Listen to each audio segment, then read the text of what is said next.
welcome back. As reported in a previous segment, Kendrick Lamar is one of the biggest stories of the 58th Grammy Awards. Grammy goes to Pimp a Butterfly, Kendrick Lamar. This as he walked away with the most wins of the night and gave one of, if not the best performance of the night. Emancipation of a real nigga. A performance that is declared one of the most controversial in the awards history. And like so many other big things that happened in the world, a Jamaican is somewhere in the mix. I saw them treat me like a slave, call me black. The Jamaican we're talking about in this particular mix is the man who is known by many as Agent Sasco, but otherwise known as the assassin in dancehall. Right now, right here on our stage, Sasco. Yeah, man. Blessed Respect. love, sir. Yeah, man. All right, so what went through your mind in that moment when Lamar was on the stage burning down the Grammys? Well, here's the wickedest thing. I never saw it live. So my phone started burning up. And I answered the first, you need to watch, you're watching the Grammys. I said, I couldn't find it because I get a new cable provider. Long story. Anyway, yes. I remember the first time I heard my song play up on the radio in Kentire, and I think I was outside cleaning a pair of shoes. I almost beat down the boardhouse because excitement. Yeah, so maybe, because I never knew he would perform the song or nothing, so you don't know. Yes. So it's a good thing, so I see it after the fact. So. All right. Okay. So how did it come about? After the Kanye West feature, of course, your profile lift a little bit now, and people have their ears out. That lift your profile. Yeah, for sure. Okay. So when the producer for the record, Boy Wonder, was looking for some Jamaican flavor, them say, he was talking to Cardinal Official, who is also another, of course, big rapper. I have a few collaborations with Cardinal as well, and Cardinal is like, Assassin, I think, you could do something with this. So, of course, if somebody goes, who's that? Then you can say, he was on that Kanye record. Yes, so immediately, your resume, start look a little better. So them sent the track and sent like a demo vibe in terms of what the song would be about. Because with the Kanye track, I was flying blind. I just saw that track and just did something, and then they selected it and put it in that work. But for this, I knew, I guess what the direction of the song would be, and so I did something to that, and them love it, and yeah. And when you look now and how it was executed on the Grammy Awards, and where your last line, repeat that line for me. The verse, I saw them treat you like a slave, cause we black. Oh, we feel only pain, cause we black.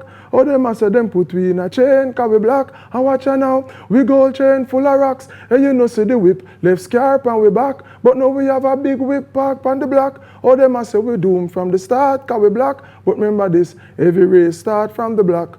Yeah. and an explosion went off. It was set up.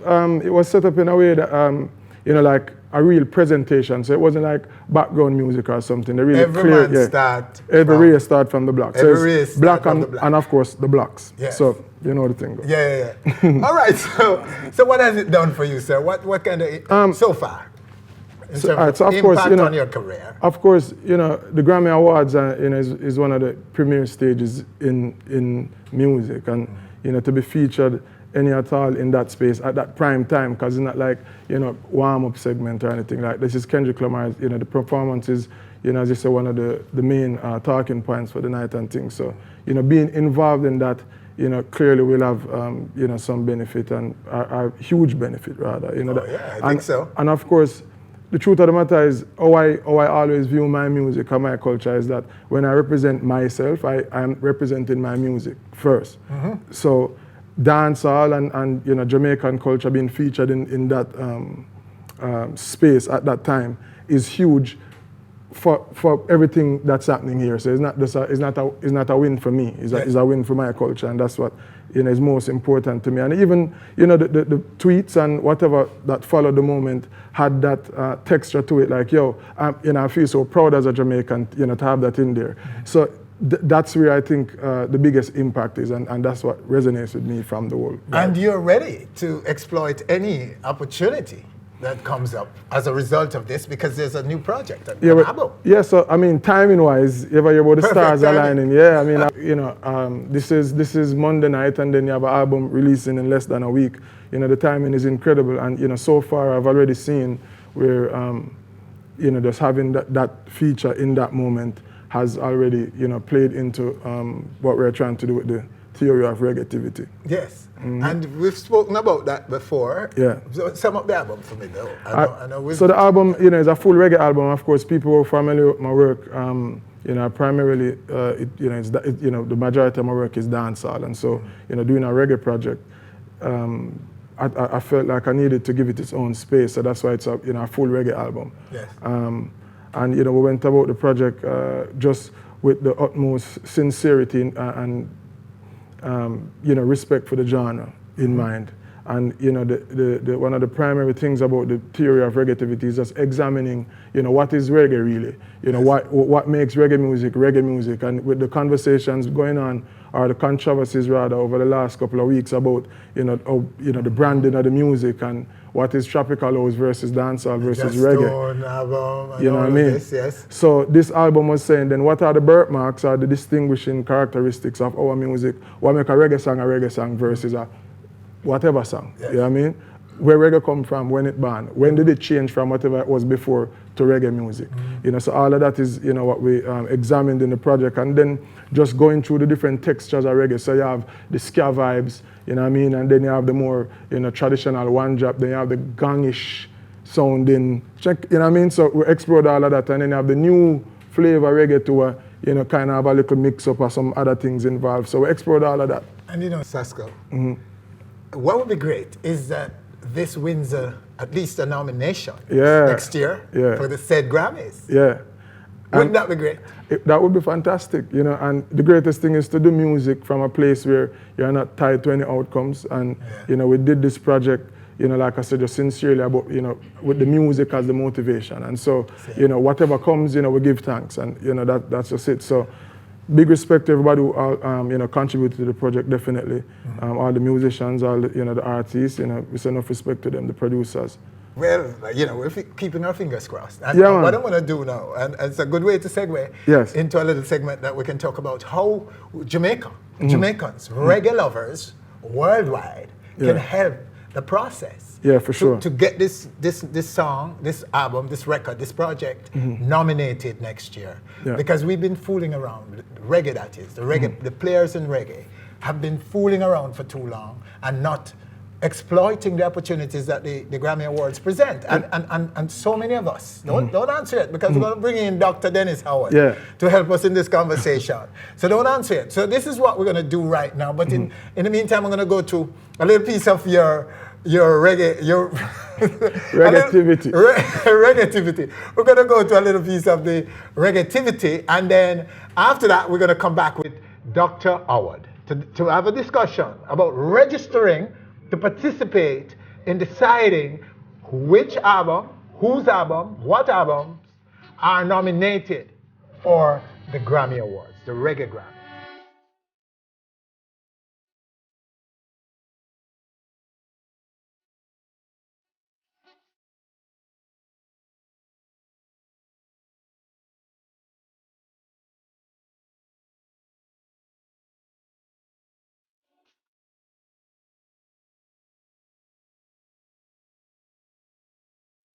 All right, so just a taste of reggaetivity from the Assassin. And now we're joined by Dr. Howard to discuss how we can help reggae at the Grammys. So gentlemen, are you a member of NARAS? Not yet. Are you, Dennis? I'm not. You're not a voting member? No. Okay, I'm so not a member. Let's start with you, because I know you have creative credentials. Yeah, I made initiatives to do it at one point. And by the way, I'm a nominated producer from way back when in 1995, I believe. Oh, congrats, sir. Yeah. Congrats. Do it. Yeah. So the thing is, the most important thing, Winford, is to realize that your song or your project must be released in the United States. Okay. So first and foremost. Yeah, you said that the last time. So even when if you were here. Yeah, so even if you are a member of NARAS, And you did not and release your material is record. not released in the United States for the qualifying period. Yes. It don't make any sense Okay. because you can't make any impact. Great point to remind us. Yeah. Great point, because we want to start the work right now. Yes. So this is why I want to get the attention of everyone listening, especially people who are involved in the creative process in the music, the supporting services, and the direct music people, like the assassins and the producers and so on. So let's talk about NARAS. And what is NARAS? It's the National Association of Recording. Or Academy. National Academy of Recording Arts and Science. Right. It's a peer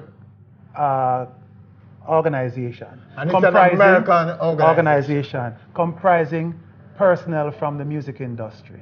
Songwriters, producers, engineers, mastering engineer, mixing engineer, musicians, performers, anything that has to do with the music industry. Linear note writers, they can be members and all of that. But not managers and so on, and executives. You have to have creative credentials, I'm told. Yes. All right, so those are the people we would like to speak to right now, because what is happening, in my understanding, is that the people who are voting for the who are nominating the reggae albums and are voting for winners, don't necessarily know anything about the music. I'm not so sure, because there might be one or two people, Dennis, but not enough. Yeah, but that's a problem. Yes. Where's the pool? The pool, and so let's talk about that. Why aren't we seeing more reggae players, music industry players? So many people are qualified. Yes. So many reggae players have the necessary credentials to be part of it. Why is there a problem? Is it that we don't know, or what? No, it's ignorance, one, and lack of organization. We don't go out of our way to understand the music industry and how it works. And if you don't understand how the thing works, you can't manipulate it and exploit it and make the kind of money that we can make. Can I tell you? I think one of the most glaring things to me is that you have to be have creative credentials in order to qualify for this thing.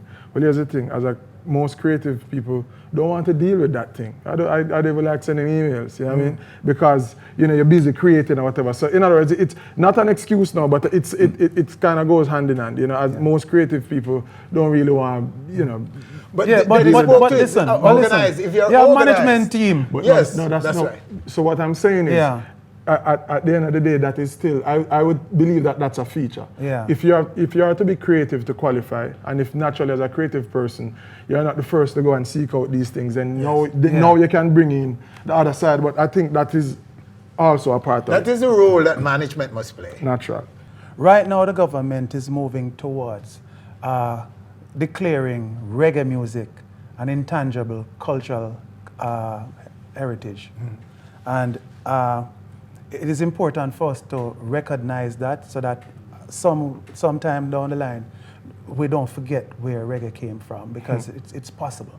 Yes. And part and parcel of that, as Sasko said, in terms of maintaining the integrity of the music, it's incumbent upon us to register with NARAS, and it's not a major issue for us to register, because a lot of us are signed to American labels and all of that. So you can sign through your label. A lot of us have American managers and booking agents and all of that.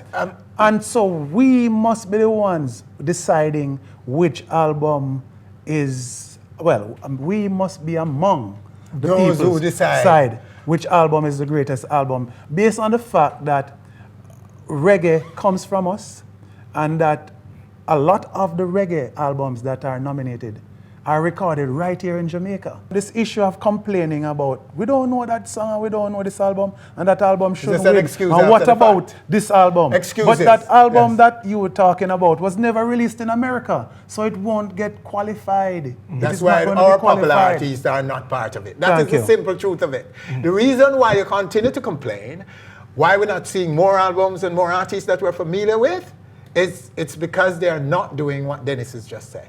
You have not released your work in the US, and we do not join Naras, and we do not have enough And we don't voters. make albums like this man. Yes, we don't make Maybe the much kind, artists of, make the kind of album. product too. So, but talk about that for me now. What does it take to? Because I'm sure people are excited now and want to join.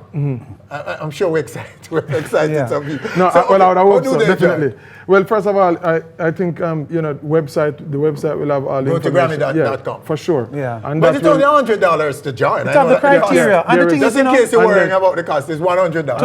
To be fair, JAMS, Jamaican Music Association, they had an initiative a couple of years back to increase the amount of Jamaicans who join Naras. So they might have a leg up on how you can join it. This year wasn't bad, and we must congratulate now. Yeah. Of course. Heritage, Morgan Heritage. Absolutely. Yeah, We want to well deserved. congratulate Group. Dennis. Yeah, man. Because it's your Yeah, group. You yeah, brought them yeah. back to Jamaica Yeah, from New York. yeah, Yes, you he never did. know. Yeah, man. Then Dennis, boy. Dennis Group, and they're now the Grammy Heritage. Yeah. Okay? Yeah, man. So congrats to them, and congrats to all the nominees as For well. sure. Gentlemen, it's a good discussion. Yeah, man, no We're going to respect. have to come back and we could discuss more about this. Of course. Sin. All right, there you have them right here on stage. Agent Sasko, and we're looking forward to you supporting him to the Grammys next year. Yeah, man. And Dr. Howard. And next week is your last week? Yes. The Reggae Biz workshop. Okay. You'll be there too. I'm so I understand. The great Winford Williams will be there. Winford will be there, It sir. will be Ram. Okay, I hope so. Well, if I can ram anyway, let me see what happens next week. All right, so there you have it right here on stage. Dennis Howard, Dr. Dennis Howard, and Agent Sasko in this segment, bringing us to the end of this episode. And thanking you for joining us. Do join us again next week for more on stage.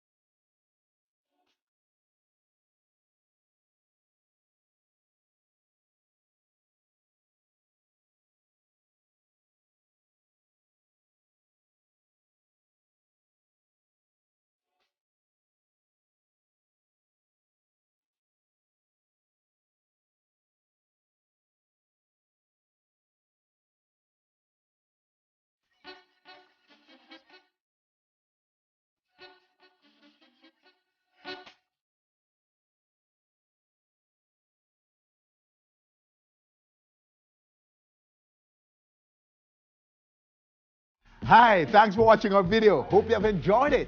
Please subscribe to our channel by clicking right here and enjoy so much more where that came from. Like them can come make themselves know say, yo, our next king has rise. What do you think I go on? A whole heap more king I go rise up. So you're king among kings.